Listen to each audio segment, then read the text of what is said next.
এরপরে প্রশ্ন হলো, গোপনে বিবাহ করা যাবে না।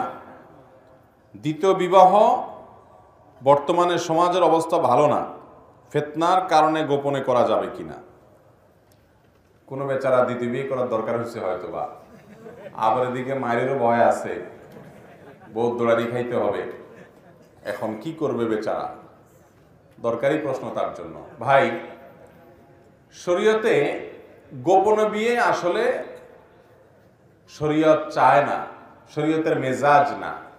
একটা হাদিস আছে, আলিনু হাদান নিকাহ, তোমরা এই বিয়েকে প্রকাশ করো, জানাও, ঘোষণা দাও। কারণ নিকাহ ওয়ালাইসা বিসিফাহ, কারণ এটা জেনা না, এটা বিবাহ বৈধ, অতএব এটাকে ঘোষণা করো, সবাইকে জানাও। অতএব এটা গোপনে করার জিনিস না। কিন্তু কেউ যদি গোপনে বিয়ে করে, শরিয়া অনুযায়ী বিয়ে হয়ে যাবে। বিয়ে হওয়ার জন্য প্রকাশ্যে বিয়ে করাটা শর্ত না, কিন্তু সাধারণ অবস্থাতে বিয়ে গোপনে করার জিনিস না। বিশেষ করে অবৈধ প্রেম, বিবাহ বহির্ভূত ভালোবাসা, যুবকদের যৌবনের যে ভ্রম থাকে সেগুলোর কারণে যে সমস্ত যুবকরা করে, এগুলোতে দেখা যায় পালায়া লুকায়া ছুপায়া করে, ঠিক না?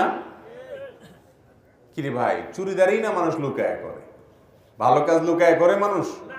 তাহলে এই জন্য কারোর যদি দ্বিতীয় বিয়ে করার দরকার হয়, তিনি দ্বিতীয় বিয়ে করতে পারেন। তবে দ্বিতীয় বিয়ে করার ক্ষেত্রে তিনি একাধিক স্ত্রী থাকলে তাদের প্রতি তিনি সমতা বজায় রাখতে পারবেন কিনা, ইনসাফ করতে পারবেন কিনা, এই বিষয়টি তাকে নিজের প্রতি নিজে কনফিডেন্ট আছেন কিনা সেটি তাকে এনশিওর করতে হবে, তারপরে তিনি করতে পারেন।